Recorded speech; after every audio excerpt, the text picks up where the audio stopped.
Guys এই মুহূর্তে দেখতে পাচ্ছেন আমার ঘড়িটিকে আর কি কোনো কাজ হচ্ছে না, ঠিক আছে। ডিসপ্লেতে আমি এখানে যে টাচ করছি, তো টাচ করছি, এখানে কোনো রেসপন্স নেই। তো গাইজ আমার হাতে দেখতে পাচ্ছেন T900 Pro Max যে ওয়াচটি, স্মার্ট ওয়াচটি। তো আমরা আজকের এই স্মার্ট ওয়াচের খারাপ দিকগুলো বিস্তারিত নিয়ে আমি আর কি আপনাদের সাথে আলোচনা করব। তো ভিডিওটি অবশ্যই শেষ পর্যন্ত দেখবেন, তাহলে বুঝতে পারবেন এই ঘড়ি আমি কী জন্য আপনাদের নিষেধ করছি কিনতে। তো চলুন ভিডিওটি শুরু করা যাক। তো বন্ধুরা কেমন আছেন সবাই, আশা করছি সবাই ভালো আছেন। তো লবেশ অফিসিয়াল আবারও আর একটি নতুন ভিডিও নিয়ে হাজির হলাম, ঠিক আছে। তো এটি হচ্ছে সতর্কতামূলক ভিডিও। আপনারা হয়তো থাম্বনেল থেকে বুঝতে পারছেন এটা কিসের ভিডিও হতে চলেছে। তো গাইজ আমার হাতে দেখতে পাচ্ছেন একটি স্মার্ট ওয়াচের আর কি বক্স আছে, ঠিক আছে। তো আমার হাতে হয়তো আপনারা এই স্মার্ট ওয়াচটি দেখেছেন, আমি অনেক ভিডিওতে আর কি আমার হাতে আর কি আপনারা এই স্মার্ট ওয়াচটি দেখেছেন। তো আমি এই স্মার্ট ওয়াচটি আজ থেকে 1 মাস আগে কিনছিলাম, ঠিক আছে। তো 1 মাস আগে কিনছিলাম। তো আপনারা হয়তো থাম্বনেল থেকে বুঝতে পারছেন যে এই স্মার্ট ওয়াচের আমি কী নিয়ে কথা বলতে চাচ্ছি। আমি আজকের এই স্মার্ট ওয়াচের খারাপ দিকগুলো নিয়ে আপনাদের সাথে কথা বলতে যাচ্ছি। তো আমার শুরুতেই বলে রাখি, আমার চুল টুল একটু ভিজে আছে, কেননা গাইজ উপর দিয়ে আর কি এখনও বৃষ্টি পড়ছে। আর যেহেতু আমি একজন আর কি উঠানে, আমাদের বাড়ির উঠানে আর কি ঘড়ির আনবক্সিং এবং আপনাদের মাঝে বিস্তারিত বলবো। তো আমার ঘরে আর কি পর্যাপ্ত পরিমাণে লাইট নেই, তো তার জন্য। তো চলুন প্রথমে আনবক্সিং করে দেখাই। অলরেডি আমি তো আনবক্সিং করছি, তারপরও কীরকম থাকে সেটা আপনাদের দেখাবো। তো গাইজ শুরুতে আমি আর কি আপনাদের মাঝে ঘড়িটা আর কি আনবক্সিং করে দেখাই। আমি যেহেতু আগেও একবার আনবক্সিং করছি, তারপরেও আপনাদের মাঝে আবারও ঘড়িটি আনবক্সিং করছি। তো প্রথমে আপনারা পেয়ে যাবেন এরকম একটি ম্যানুয়াল, ঠিক আছে। তো ম্যানুয়ালটা আপনাদের দেখালাম, তো আমি ম্যানুয়ালটা সাইডে রাখি। তো এই দুটো স্টাফ পেয়ে যাবেন আপনারা বেল্ট। তো বেল্ট দুটো কিন্তু অনেক ভালো, আমি বেল্ট দুটোর আর কি প্রশংসাই করব। তো বেল্ট দুটো আর কি রেখে দিলাম। তো আমাদের এই যে মেন ইউনিট, এই যে ঘড়িটি, তো এই যে ঘড়িটি আছে আপনারা তো দেখতেই পাচ্ছেন, এইটা আছে ঘড়ি। তো ঘড়ির উপরে 2টা স্ক্র্যাচ পড়ছিল, ওতে কোনো সমস্যা না। তো গাইজ আপনাদের বলবো আজ এই ঘড়িটির খারাপ দিকগুলো, তো কিছুক্ষণ পরই বলবো। তো আর এরকম পেয়ে যাবেন একটি চার্জিং কেবল, ঠিক আছে। তো আমি এটির সাইডে রাখলাম। তো গাইজ শুরুতে আপনারা এই ঘড়িটি আর কি ভালোভাবে দেখে নেন, ঘড়িটি আর কি কোথায় কীরকম।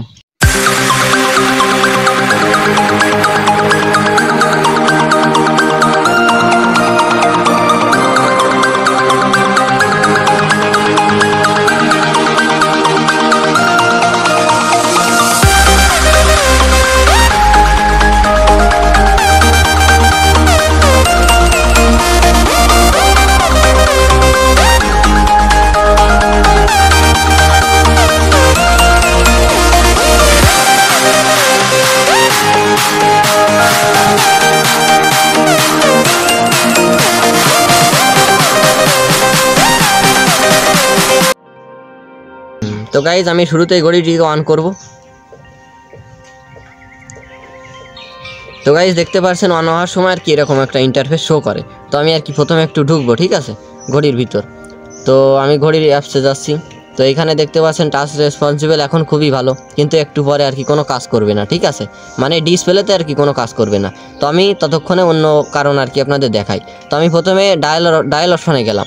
তো যাওয়ার পর আমি এখানে 1-এ প্রেস করছি। তো দেখতেই পারছেন কোনো কাজ হচ্ছে না এখানে, ঠিক আছে।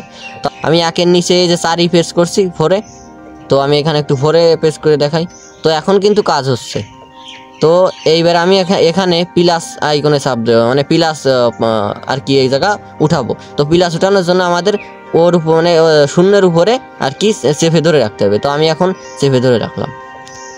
তো গাইজ আমি দেখতে পাচ্ছেন অনেকক্ষণ ধরে আর কি চেপে ধরে রাখছি, কিন্তু এখানে কোনো প্লাস আর কি ওঠে নাই। তো আমি এখানে হ্যাশ ডায়াল করব। তো গাইজ হ্যাশও দেখতে পাচ্ছেন উঠছে না। তো গাইজ আমি এখন এই স্টার ডায়াল করব। তো গাইজ স্টারও এখনও ওঠেনি, ঠিক আছে। তো আমি এখানে 1-এ প্রেস করছি, তো 1 আসছে না। আমি তখন 4-এ প্রেস করব। তো এখন দেখতে পাচ্ছেন ঘড়িটি আর কি কোনো রেসপন্স করছে না। তো আমি আপনাদের আবারও দেখাই, এখন আর কি ঘড়িটি কোনো রেসপন্স করছে না। কিছুক্ষণ এরকম আর কি করার পর ঘড়িটি আর কি কোনো রেসপন্সই করবে না। তো গাইজ আমি এখন এই ঘড়ির যে গেমটা রয়েছে, তো গেমে আর কি প্রবেশ করব, ঠিক আছে। তো দেখা যাক। তো গাইজ দেখতেই পাচ্ছেন আমি এখন গেমে ঢুকছি। তো কিছুক্ষণ পর স্ক্রিন অটোমেটিক থেমে যাবে, ঠিক আছে, অটোমেটিক আর কি থেমে যাবে। তো প্রতিবারই আমার সাথে এই ঘটনা ঘটেছে, তাই আপনাদের মাঝে দেখানোর চেষ্টা করছি। তো আপনারা দেখেন। তো গাইজ দেখতেই পারছেন এখন কিন্তু স্ক্রিন আর কি পুরো থেমে গিয়েছে।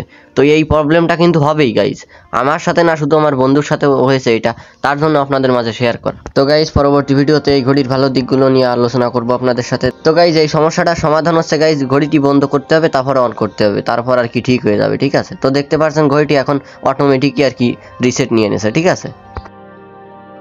তারপর আমি যখন এইখানে আমি ক্যালকুলেটরে যাব, তো আমি এখন ক্যালকুলেটরে যাব, ঠিক আছে। তো গাইজ আমি এখন এই যে ক্যালকুলেটার, তো এখানে আপনারা একটু ভালোভাবে লক্ষ্য করবেন, আমি এখানে 7 পাতাবো। তো গাইজ এখানে দেখতে পাচ্ছেন 7 হচ্ছে না। তো গাইজ আপনাদের বলে রাখি, এই ঘড়ি আমি বাদে আমার একটা বন্ধুও কিনছিল, আপনারা স্ক্রিনে পরে দেখতে পাচ্ছেন এই ঘড়িটা আমার বন্ধু কিনছিল। তো গাইজ তো বন্ধুর ঘড়িতেও ঠিক সেম অবস্থা হয়েছে গাইজ, মানে কোনা দিয়ে কোনো রেসপন্স হচ্ছে না, আমার আরও বেশি হয়েছে গাইজ। তো দেখতে পাচ্ছেন 7 প্রেস করছি, তো এখানে 7 হচ্ছে না, ঠিক আছে। আপনারা ভালোভাবে লক্ষ্য করেন, আমি এই যে 7 প্রেস করছি আপনাদের সামনে, তো দেখতে পাচ্ছেন গাইজ এই মুহূর্তে দেখতে পাচ্ছেন আমার ঘড়িটিকে আর কি কোনো কাজ হচ্ছে না, ঠিক আছে। ডিসপ্লেতে আমি এখানে যে টাচ করছি, তো টাচ করছি এখানে কোনো রেসপন্স নেই। তো গাইজ দেখতেই তো পারছেন এখন কি অবস্থা হয়েছে আমার ঘড়িটির। আমি যেখানেই টাচ করবো আপনাদের মাঝে একটু দেখাই, ঘড়িটি কিন্তু অন আছে। তো আপনারা ঘড়িটি আবারও দেখে নেন, অরিজিনাল সেই ঘড়িটাই কিন্তু দেখাচ্ছে আপনাদের। আপনারা হয়তো ভাবতে পারেন এটা অন্য ঘড়ি নিয়ে আসছি, কিন্তু না গাইজ। তো দেখতেই তো পারছেন আমি কিছুক্ষণ আর কি এখানে ঘড়িতে ওয়ান রাখার পর আর কি এই হয়েছে। তো আপনারা যখন ঘড়িটি 5 মিনিট আর কি চালাবেন, কি 2 মিনিট আর কি কোনো গেম প্লে করবেন, তো তখনই আর কি এই অবস্থা হবে আপনাদের, কোনো টাচ রেসপন্স করবে না, ঠিক আছে। তো গাইজ এখন আমরা চেক করবো এই রোটারটা কীরকম কাজ করে। এই যে রোটার আছে এখানে, তো দেখতে পাচ্ছেন, তো রোটারে আমি ক্লিক করছি, তো দেখতে পাচ্ছেন এই যে আমি রোটার ঘুরিয়ে চলেছি, আপনারা তো দেখতে পাচ্ছেন ঘুরছে, কিন্তু কোনো কাজ করছে না এখানে। আর এখানে টাচেও অলরেডি কোনো কাজ করছে না এখন। তো আমি আবার বন্ধ করব ঘড়িটি, তো এখানে দেখতে পাচ্ছেন কোনো টাচে কাজ করছে না। এখন আমি যদি রোটার ঘুরাই, তো দেখতে পাচ্ছেন আমি ঘোরানোর কত পরে আর কি কাজ করছে। তো এইটা হচ্ছে গাইজ সমস্যা। আর আমি রোটারে ক্লিক করে গাইজ এই যে আমি আর কি মানে ভুলভাল আর কি কাজ করছে, ঠিক আছে, এক কথায়। তো আপনারা তো দেখলেনই ঘড়ির অবস্থা। তো আমি রোটারটা দেখাবো, তো এইটা হচ্ছে রোটার।